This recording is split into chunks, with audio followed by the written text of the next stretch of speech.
우리 다 함께 사도신경으로 우리의 신앙을 고백드리시면서 1월 7일 금요일 아침 예배를 우리 하나님 앞에 올려드립니다. 나는 전능하신 아버지 하나님, 천지의 창조주를 믿습니다. 나는 그의 유일하신 아들, 우리 주 예수 그리스도를 믿습니다. 그는 성령으로 잉태되어 동정녀 마리아에게서 나시고 본디오 빌라도에게 고난을 받아 십자가에 못 박혀 죽으시고 장사된 지 사흘 만에 죽은 자 가운데서 다시 살아나셨으며 하늘에 오르시어 전능하신 아버지 하나님 우편에 앉아 계시다가 거기로부터 살아있는 자와 죽은 자를 심판하러 오십니다. 나는 성령을 믿으며 거룩한 공교회와 성도의 교제와 죄를 용서받는 것과 몸의 부활과 영생을 믿습니다. 아멘.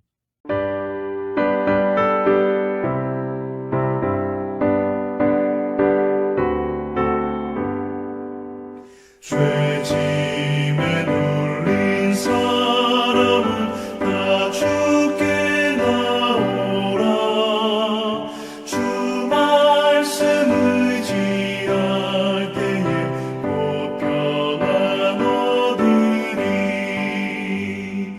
의지하세 의지하세 주 의지하세.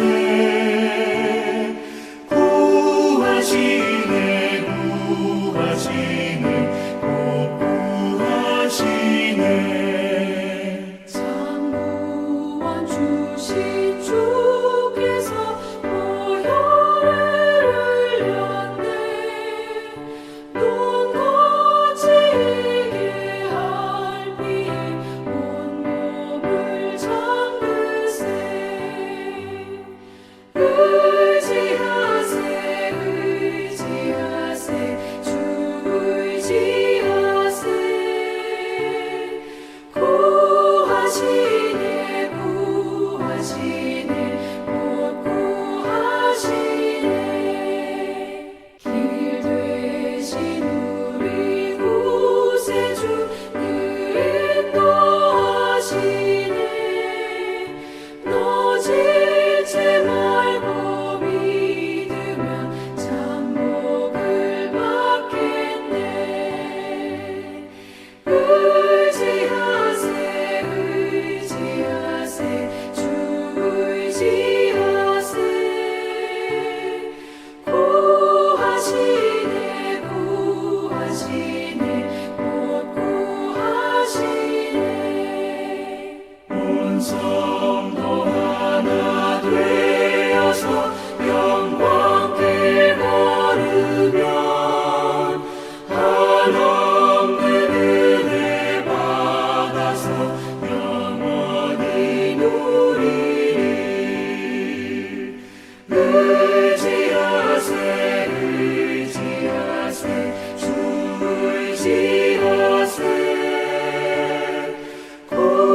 구하시네 구하시네 꼭 구하시네.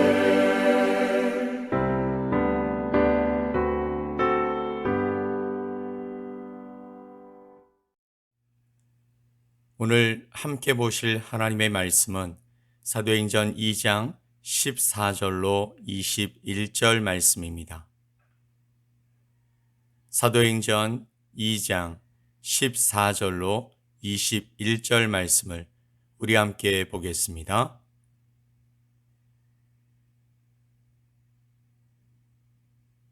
베드로가 11사도와 함께 서서 소리를 높여 이르되 유대인들과 예루살렘에 사는 모든 사람들아, 이 일을 너희로 알게 할 것이니 내 말에 귀를 기울이라. 때가 제3시니 너희 생각과 같이 이 사람들이 취한 것이 아니라 이는 곧 선지자 요엘을 통하여 말씀하신 것이니 일러스되 하나님이 말씀하시기를 말세에 내가 내 영을 모든 육체에 부어 주리니 너희의 자녀들은 예언할 것이요 너희의 젊은이들은 환상을 보고 너희의 늙은이들은 꿈을 꾸리라. 그때에 내가 내 영을 내 남종과 여종들에게 부어 주리니 그들이 예언할 것이요 또 내가 위로 하늘에서는 기사를 아래로 땅에서는 징조를 베풀리니 곧 피와 불과 연기로다. 주의 크고 영화로운 날이 이르기 전에 해가 변하여 어두워지고 달이 변하여 피가 되리라. 누구든지 주의 이름을 부르는 자는 구원을 받으리라 하였느니라. 아멘.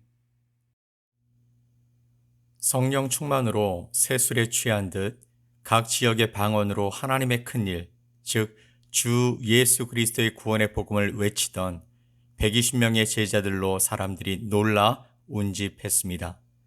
그러자 베드로가 그들에게 왜 이런 일이 일어났는지 알게 할 것이니 귀를 기울이라고 말합니다. 15절 말씀에 때가 제3시니 너희 생각과 같이 이 사람들이 취한 것이 아니라 많은 사람들이 이렇게 오해한 것으로 보입니다. 그러나 베드로는 계속해서 이 일이 구약의 예언의 성취라고 말하고 있습니다. 16절 말씀에 이는 곧 선지자 요엘을 통하여 말씀하신 것이니 일러스되라고 말씀하시죠. 그러면 요엘 선지자의 예언의 말씀이 무엇일까요?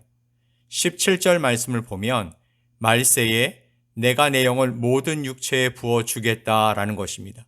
그래서 너희 자녀들은 예언할 것이요 너희의 젊은이들은 환상을 보고 너희 늙은이들은 꿈을 꾸리라는 것입니다.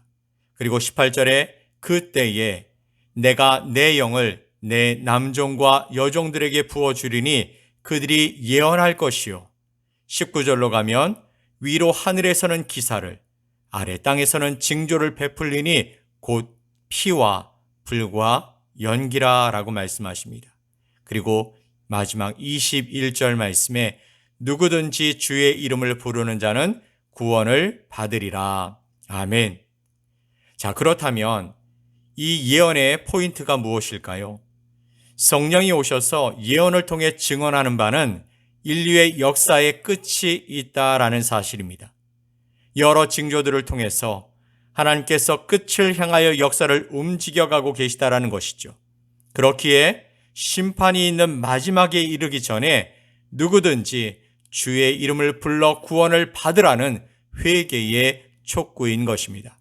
그러면 왜 주의 이름을 부르는 것일까요? 주의 이름을 부른다라는 것은 무엇을 의미하는 것일까요?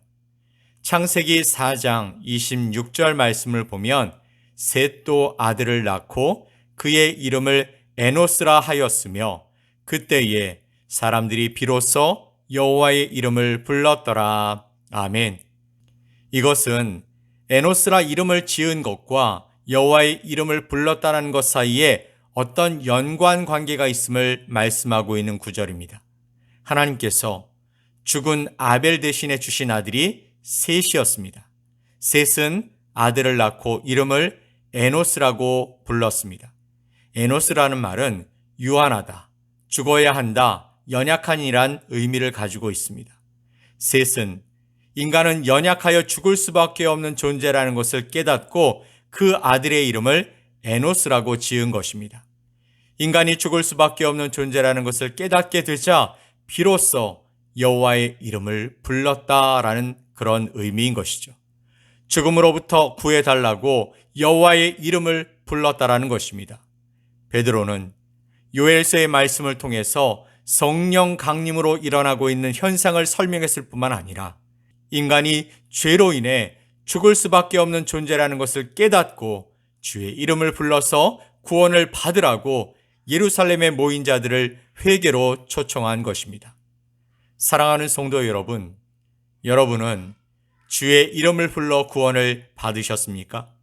죄로 인해 죽을 수밖에 없고 영원한 심판에 이를 수밖에 없는 존재임을 여러분 스스로가 깨달았습니까?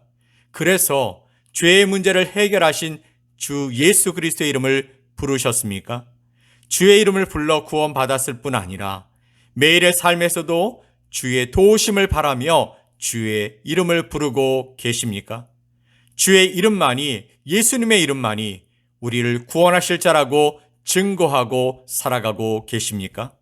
그러므로 우리는 날마다 성령님에 대하여 깨어있고 주의 이름을 부르며 살아가는 성도가 되길 간절히 축복합니다. 아멘. 자, 이 요엘의 예언은 이스라엘 백성이라면 누구나 대부분 알고 있는 내용입니다.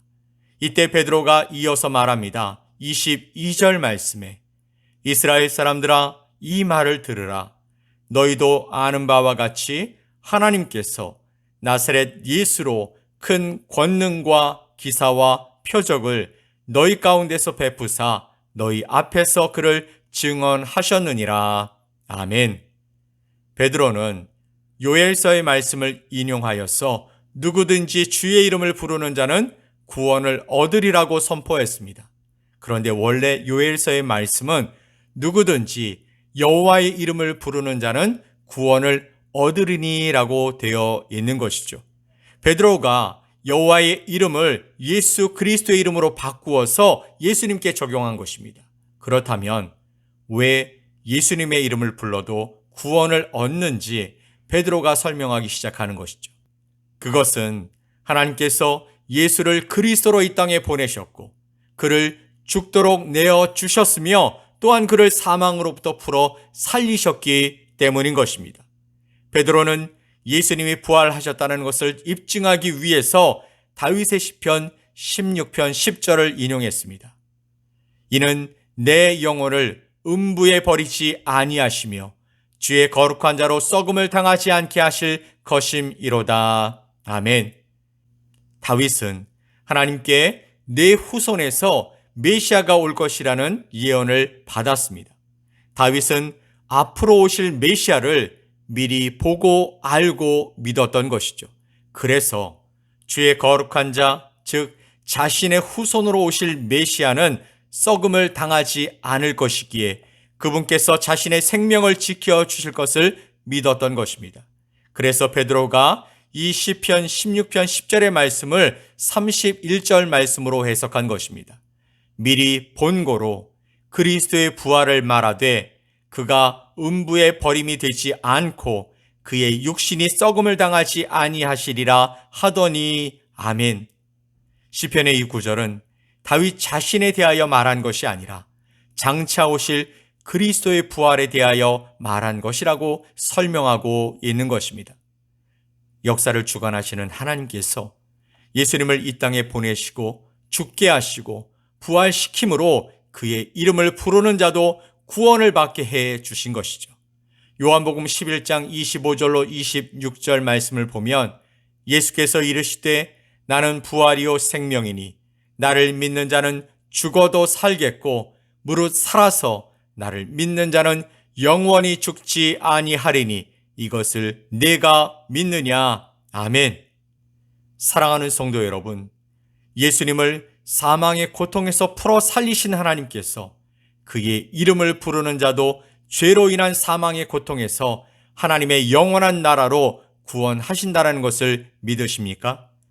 우리가 이 땅에서 죽어도 썩음을 당하여 사라지지 않는 이유는 우리가 예수님을 믿고 그의 이름을 부르기 때문인 줄 믿습니다. 베드로는 성령 강림으로 베드로와 제자들의 말을 오순절에 모여든 사람들이 각기 자신들이 태어난 곳 언어로 듣게 된 현상에 대해서 요엘서의 말씀으로 설명했습니다. 단지 현상만을 설명한 것이 아니라 그 말씀으로부터 시작해서 예수 그리스도에 대해 증언한 것입니다. 하나님께서 예수님의 삶과 죽음과 부활과 승천을 통해서 무엇을 하셨고 지금 무엇을 하고 계시며 앞으로 무엇을 하실 것인지 펼쳐서 설교한 것입니다. 예수님의 부활과 승천에 대한 부분은 다윗의 시편을 인용하여서 말씀의 성취를 보여 주었습니다.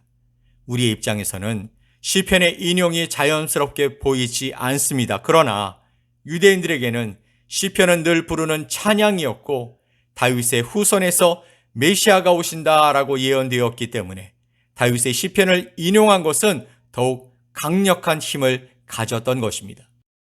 베드로는요, 그런즉이라며 설교의 결론을 맺습니다.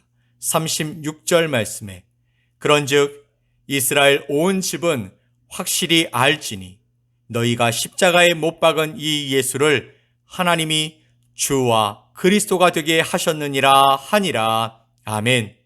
하나님께서 예수를 주와 그리스도가 되게 하셨다라는 것입니다. 주라는 것은 만유의 통치자 곧 하나님이시라는 것이죠. 그리스도라는 것은 구원자로 보내신 메시아라는 것입니다. 그런데 문제가 있습니다. 하나님이시며 메시아 되신 예수님을 그의 백성인 너희가 십자가에 못 박았다라는 것이죠. 결국 너희가 바로 하나님을 대적하는 행동을 했다라는 것입니다. 그래서 다시 한번 회개를 촉구하는 도전으로 설교를 마치고 있습니다. 베드로는 당시 사람들이 무시했던 갈릴리 지방의 평범한 어부였습니다. 그는 생각보다는 행동이 앞섰던 다혈질적인 성격의 소유자였습니다. 그리고 예수님의 말씀을 깨닫지 못하기도 했고 비겁하게 주를 모른다고 부인하기도 했었습니다. 그랬던 베드로가 상황에 가장 적절한 구약의 말씀을 인용하면서 예수님께서 하나님이 세우신 주와 그리스도임을 너무나도 명쾌하게 설교로 보여주고 있는 것이죠. 베드로의 이런 변화만으로도 성령 강림이 참으로 놀라운 하나님의 역사라는 것을 알 수 있게 되는 것입니다. 사랑하는 성도 여러분, 동일하신 성령님께서 우리 안에서도 일하시는 줄 믿습니다. 아멘. 베드로를 변화시키셨던 성령님께서 우리 안에서도 일하고 계신다라는 것이죠. 나는 성령님께 쓰임받기에 부적합하다고 생각하십니까? 그것은 성령님의 능력을 과소평가하는 죄입니다. 나의 연약하고 부정적인 모습을 발견할 때마다 주 예수 그리스도의 이름을 부르십시오. 성령님은 우리의 구원만이 아니라 삶에도 관여하시고 도와주십니다. 그러나 기억하십시오. 베드로의 이런 변화는 부활의 증인으로 살아가는 과정에서 경험되었다라는 것입니다.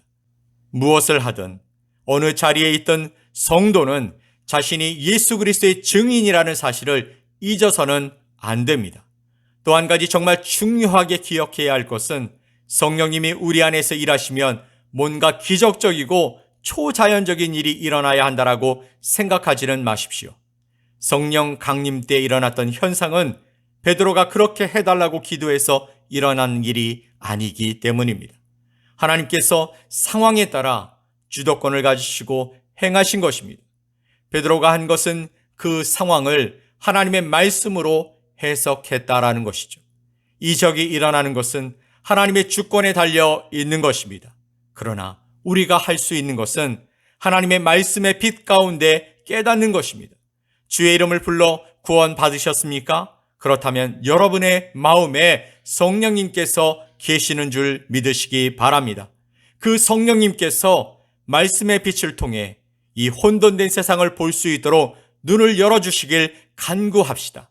매일의 삶 속에 성령님께서 역사하심으로 베드로처럼 우리도 다 이 일의 증인으로 살아가시길 예수 그리스도의 이름으로 간절히 축복합니다. 아멘.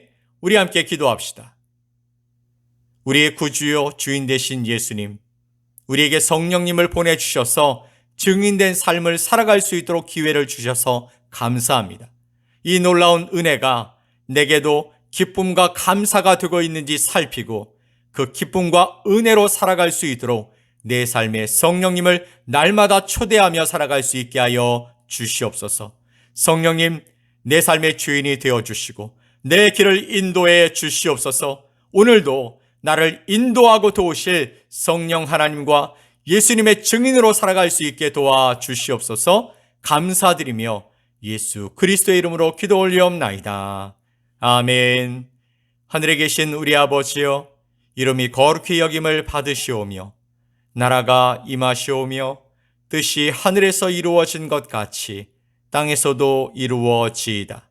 오늘 우리에게 일용할 양식을 주시옵고 우리가 우리에게 죄 지은 자를 사하여 준 것 같이 우리 죄를 사하여 주시옵고 우리를 시험에 들게 하지 마시옵고 다만 악에서 구하시옵소서.